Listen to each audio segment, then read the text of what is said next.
In this presentation, we'll get an introduction to HTML forms. Forms are the primary means of data entry on the World Wide Web, but they also serve to help to organize other elements that we place into forms, something we call controls. Common controls that we see on the World Wide Web include text boxes, which allow us to enter text, labels, which help to identify what it is we're entering, checkboxes, radio buttons, buttons, combo boxes, sometimes called select boxes or drop-down lists, among others. The URL at the top of the page gives you an example of a form, so feel free to check it out. We're going to talk more about this example as we move forward.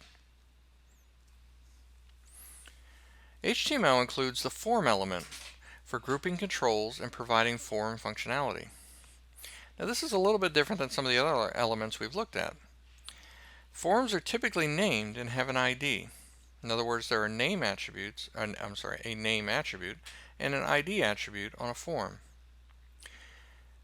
Both of these are usually set so that when we write custom code, such as in a language as JavaScript or PHP, we can use the form programmatically to respond once the user has entered the data they wish to enter. There's also an attribute called method on a form element, which specifies how that form will respond when the user is done entering data. Normally, when the user is done entering data, there's some button there like submit or place order or something like that. Well, what happens when that button is pressed?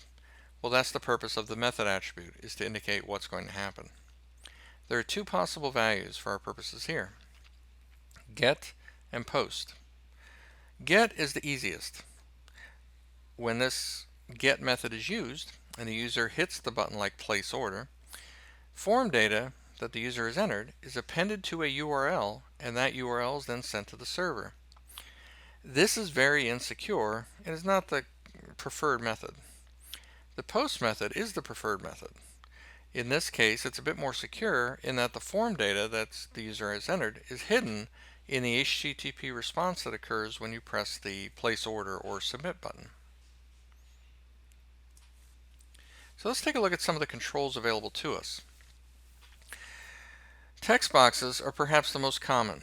These are the boxes that allow us to enter text into a web form. Behind the scenes, HTML has an input element that we use to implement a text box. Now there are a number of attributes available for an input element. The primary one that makes it a text box is the type attribute, which we set to be text. This is for a single line of text, and an example is shown here. Input type equals text, and then we set the name attribute again, so if we write custom code to respond to the button press, we have a name by which to refer to the control. And we're setting size to be 64. What that means is the width of this text box, the number of characters you could enter, would be 64. Now, the size is more of a visual indicator than anything else, but it's one that's commonly used. Sometimes you see text boxes used in conjunction with the label element. The label element is what allows you to place a piece of text onto a form to indicate, for example, what the text box which follows is actually going to entail. Radio buttons, these 3 or 4 or 5 or 6 round buttons from which you select one, also use the input element. The only difference is, well, one of the main differences is, we set the type attribute to be radio. By doing that, what we're doing is we're setting up a control that looks like this round button that can be selected or deselected. It also, when we use radio buttons, is part of a group. They're grouped together so that only one item can be selected. Each button in the group, each radio button that is, has the same name attribute value, but different values for ID and for another one called value. There's an example shown here on the screen, and I recommend checking it out. The value attribute tells you what text is going to, what value that button has if the user is going to select that button. Now that value is mainly for programmatic purposes, so you can use it later. But take a look at this example and bring up the URL that's shown at the top of the screen. All the controls we're going to talk about here are going to have or are going to be present on that page. So it'd be a good idea to bring that up and look at it as we're going through this presentation. Select boxes are a little different. Now, people give different names to this. Programmatically, from people coming from a program background, might call these combo boxes. Other people who are just used to using them may call them drop-down lists that allow you to select something from the list. The select element is the HTML element which implements this type of control. There's an example shown here on the screen, and you'll see that you have a select element, and then within that, nested within, are option elements. The option elements are actually the values that you see in the drop-down list. The select element is really a grouping mechanism. Take a moment to look over this example and then check it out on the page indicated in the URL at the top of the screen. Text areas are a lot like text boxes, but they allow you to have multiple lines of text. An example is shown here along with a visual example. The text area element has name and ID attributes, but it also has a few others like calls for columns and rows for 10, meaning you can enter 10 rows of data, it's 50 columns across. And notice here in red it says enter comments here. This is placed between the text area tag and the end text area tag. And this is just some default text that appears in the text area on the screen.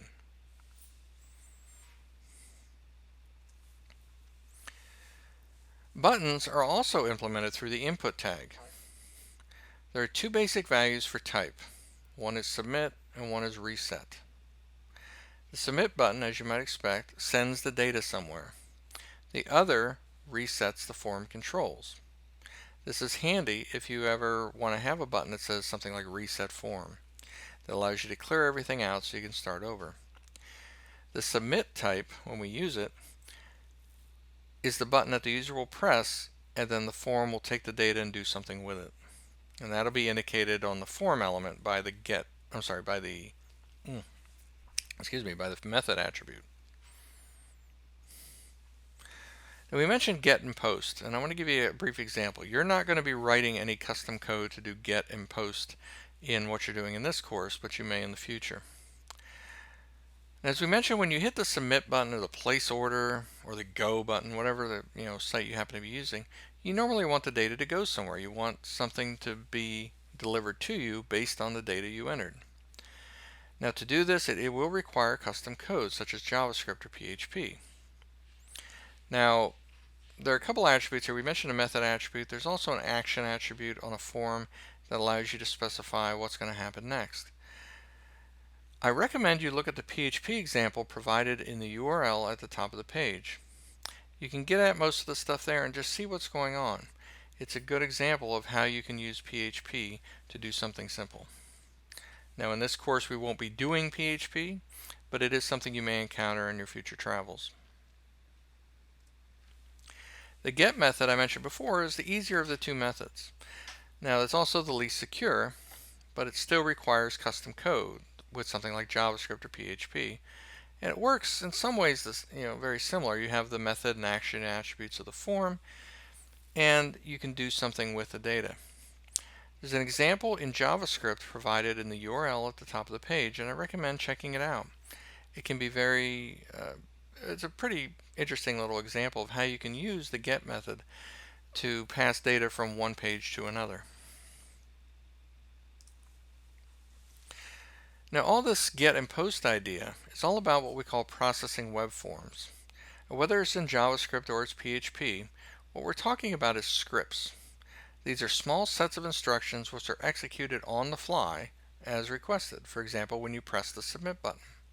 There are two types of scripts. Client-side scripts, which are scripts executed by the browser, or what we call an add-on or a plugin. These scripts happen all the time, often without you knowing, when you load a web page. If you go to a certain website like, let's say, CNN, or you go to, let's say even psu.edu, there are often scripts running when you load the page.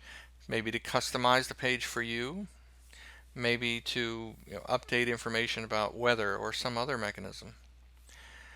On the server side, scripts are executed to produce a response page. Now this is the kind of thing that with PHP will happen. You have a local computer, it makes a request to the web server. The web server then processes that script and returns a page back to you. Another term you're going to run across in your reading and perhaps elsewhere is the idea of CGI, or Common Gateway Interface.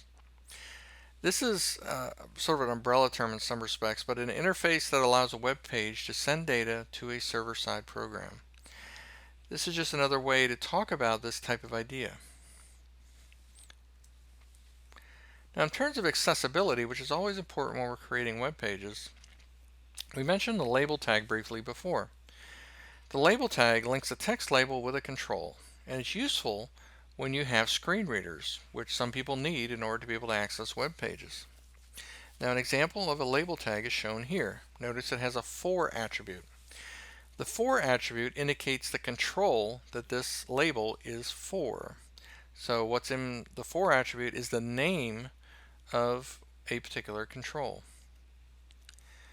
You also have things like the field set tag, which allows you to group things, and it gives you some sort of visual cue that the items are logically together, such as a border around a group of controls. And you also have the legend tag, which can be used to describe the grouping, like why are we grouping things.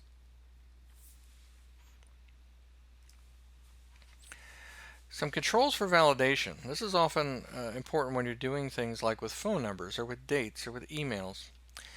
This is something that until recently we had to write custom code for, but HTML5 introduces these form elements that allow us to do some of these common things like email, phone numbers, URLs, and so on and so forth. And we see 3 examples of that here on the screen. Notice it's just a matter of setting the type attribute of the input tag, and that will specify that, hey, this input is for email, and validation for that will be automatically built in. However, it's relatively new, so it's not necessarily supported by all browsers, although the most current browsers should support these. This is something that gets validated, though, when the user hits the submit, when something is being attempted to be done with the form data, excuse me, like a post or like a get.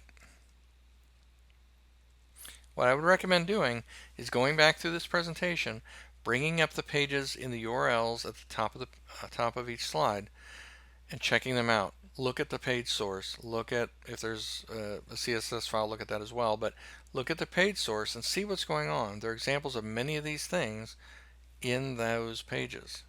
So check it out.